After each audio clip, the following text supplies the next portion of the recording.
Muy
bienvenido, muy bienvenida.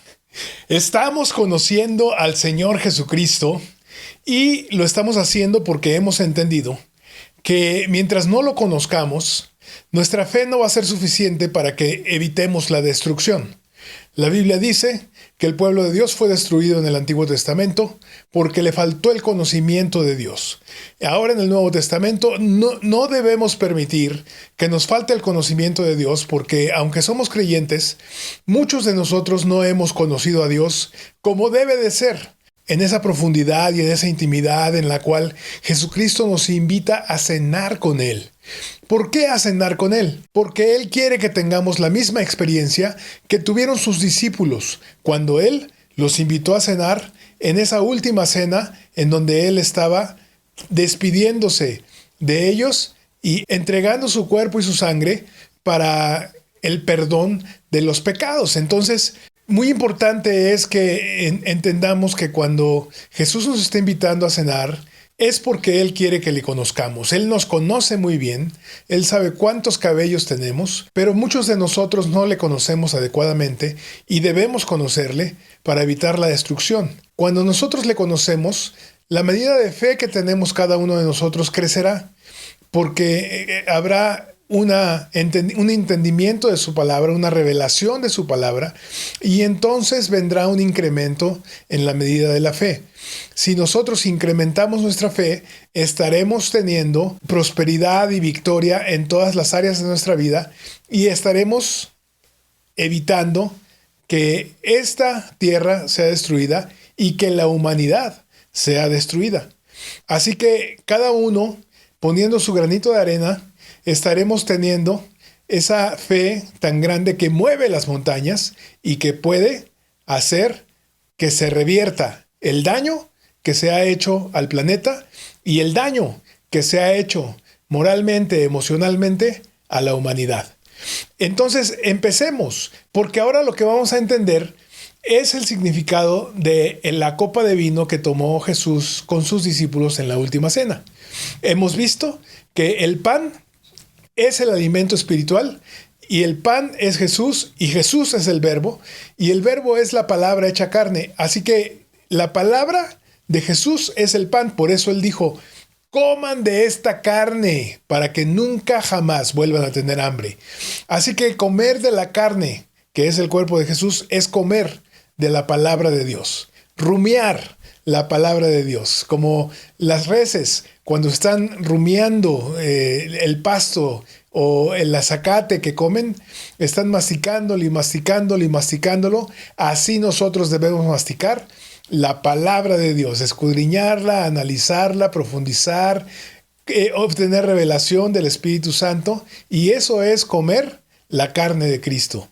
Es comer la palabra encarnada. Entonces, ¿el vino qué será?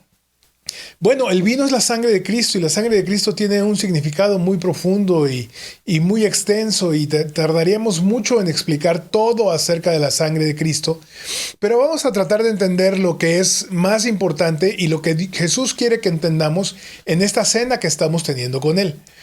Mateo 26, versículos 27 al 28 dice, tomó luego en sus manos una copa, dio gracias a Dios y la pasó a sus discípulos diciendo, beban todos de ella, porque esto es mi sangre, con la que Dios confirma la alianza y que va a ser derramada en favor de todos para perdón de los pecados. Esto es lo que sucedió cuando Jesús tomó la copa. La pasó a sus discípulos. Fíjate cómo todos los discípulos tomaron de la misma copa. Y eso es una muestra de la amistad y de la gran intimidad y confianza que había entre ellos. Porque nadie toma de la misma copa de otra persona, si no es porque tiene un gran cariño, un gran amor y una gran confianza y amistad. Así que este es el tipo de amistad que nosotros vamos a tener con Jesús cuando hayamos cenado con Él y cuando le hayamos conocido de la manera en que debemos conocerle. Dice que todos bebieron de ella y Jesús les dijo: esta es mi sangre que confirma la alianza y que va a ser derramada en favor de todos y para el perdón de los pecados. Entonces, ¿qué es el vino? El vino es la sangre de Cristo. Y la sangre de Cristo es el instrumento de Dios para perdonar nuestros pecados. Y entonces, ¿qué es la alianza? En la epístola a los Hebreos capítulo 10, versos 16 y 17 dice: esta es la alianza que sellaré con ellos cuando llegue aquel tiempo, dice el Señor. Inculcaré mis leyes en su corazón y las escribiré en su mente. Y añade: no me acordaré más de sus pecados, ni tampoco de sus iniquidades. Hebreos 10 está hablando del nuevo pacto que sustituye al antiguo pacto o al Antiguo Testamento. Es esta nueva alianza, también llamada Nuevo Pacto o Nuevo Testamento, a la que se refiere el Señor Jesucristo en la Última Cena, cuando dice: cada vez que tomen del pan y beban de la copa, hagan memoria de mí, porque esta es la nueva alianza que sello con mi sangre. Así que esta es la alianza. ¿Y qué quiere decir esta alianza? Dice que inculcará sus leyes en nuestro corazón y las escribirá en nuestra mente. Ahí está el pan de vida. ¿Recuerdas que el pan de vida es la palabra de Dios? Él dice que su palabra la inculcará en nuestro corazón, porque en el corazón está la fe. Y cuando la fe que está en el corazón es alimentada por el pan de vida, que es la palabra de Dios, entonces la fe crecerá, porque la fe viene por el oír, y el oír por la palabra de Dios. Y dice que la escribirá en nuestra mente, porque siempre será necesario recordar la palabra de Dios, y siempre será necesario que en nuestra mente esté la palabra de Dios. Como en el caso del Señor Jesucristo en el desierto, que cada vez que fue tentado, contestó de memoria un versículo de la Biblia. No solo de pan vivirá el hombre, le dijo la primera vez a la primera tentación. Luego dijo: no tentarás al Señor tu Dios, que es otro versículo del Antiguo Testamento, y lo dijo en la segunda tentación. Y en la tercera tentación dijo: no te arrodillarás o no te rendirás ante nadie, sino solo ante Dios. Solo a Dios adorarás. Así que con esas tres palabras que él tenía aprendidas de memoria, venció la tentación, venció al diablo y venció la aflicción del desierto. Así, entonces, nosotros tenemos que tener escrita la palabra de Dios en nuestra mente, para que siempre podamos recurrir a ella en cualquier momento de necesidad. Y cuando añade: no me acordaré más de sus pecados ni tampoco de sus iniquidades, ahí está la sangre de Cristo. Esa es la función de la sangre de Cristo, que Dios perdona nuestros pecados de manera que nunca más se acuerda de ellos, ni tampoco de nuestras iniquidades, porque también son perdonadas. Tenemos que agregar aquí que la culpa que nosotros cargamos por causa del pecado también es quitada por medio de la sangre de Cristo, y esto es una gran bendición saberlo, porque a veces creemos o tenemos fe para que nuestros pecados sean perdonados, pero no tenemos fe para quitarnos la culpa que sentimos por causa de esos pecados. Entonces, importante saber que la expiación que hace Dios a través de la sangre de Cristo de nuestros pecados incluye la culpa que nosotros sentimos, y ese cargo de conciencia es quitado para que nosotros podamos disfrutar verdaderamente de la paz que trae la reconciliación con Dios y del gozo que nos va a provocar la salvación o el perdón de pecados que es traído a nuestra vida por causa de la preciosa sangre de Cristo. Lo que Jesús quiere que entendamos es que Él dio su sangre, que era su vida, para el pago de la deuda que nosotros teníamos por causa del pecado. Nosotros teníamos una deuda de muerte.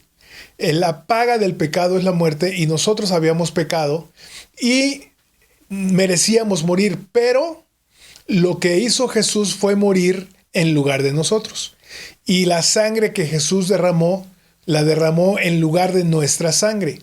Así que la sangre, que es simbólicamente el vino que tomaron en la última cena, es el pago que Jesús hace por nuestra vida. Es el altísimo pago que Jesús hace por nuestro perdón, por el perdón de nuestros pecados. Y esto lo hace por el gran amor que Él tiene para con nosotros. No lo hace porque lo merezcamos, no lo hace porque somos muy buenos, no lo hace porque hacemos cosas buenas, lo hace porque tuvo misericordia de nosotros, que íbamos a morir, y por amor Él dio su sangre para que nosotros pudiéramos vivir. La vida del hombre está en la sangre. Cuando Jesús derrama su sangre, Jesús derrama su vida. Y cuando Jesús derrama su vida, Jesús muere en esa cruz y es llevado a la tumba y después de 3 días resucita y es llevado a la diestra del Padre. Así que Jesús está en la diestra del Padre ahora, pero su Espíritu Santo está entre nosotros. Cuando nosotros tomamos el vino, lo que estamos tomando es el perdón de Dios. Cuando nosotros tomamos el vino, lo que estamos recordando es que Jesús murió por nuestros pecados. Cuando nosotros tomamos el pan y el vino, estamos tomando la palabra de Dios y estamos tomando el perdón de Dios. La palabra de Dios combinada con el perdón de Dios trae la reconciliación con Dios. Porque antes estábamos separados de Dios a una distancia tan grande que era imposible llegar a Dios. Pero ahora que Jesús nos ha reconciliado con Dios por su sangre, podemos tener confianza de venir al trono del Rey, al trono de Dios, y hallar gracia para el oportuno socorro, y hallar perdón, y hallar misericordia, y hallar paz, y hallar gozo, y hallar sabiduría, y hallar todo lo que Dios tiene para con nosotros. Por eso es tan importante el vino, que es la sangre de Cristo, y que al mismo tiempo es el perdón de nuestros pecados, lo que la Biblia llama la gracia. El vino es la gracia de Jesucristo, que es el regalo inmerecido para todos aquellos que lo quieran tomar, para todos aquellos que lo quieran tener en su poder. Si tú eres una persona que no sabía el significado de la sangre de Cristo, en este mismo instante puedes decirle: Señor, yo tomo por la fe tu sangre como el instrumento tuyo para perdonar mis pecados, para limpiarme de toda maldad, para darme la gracia que yo necesito para no pecar más y para hacer tu voluntad y no la mía. Si tú haces esta oración, entonces la gracia del Señor Jesucristo estará sobre ti y tú tendrás las fuerzas y la revelación para no pecar más. Cuando nosotros tenemos la palabra, que es el pan de vida, y tenemos la sangre, entonces tenemos la entrada al trono de la gracia, la entrada con el Padre Celestial. Estamos disfrutando del nuevo pacto, que precisamente consiste en tener la palabra en nuestra mente y en nuestro corazón, y en tener la sangre de Cristo, que es el perdón de nuestros pecados. ¡Nos vemos en una próxima ocasión! ¡Bendiciones!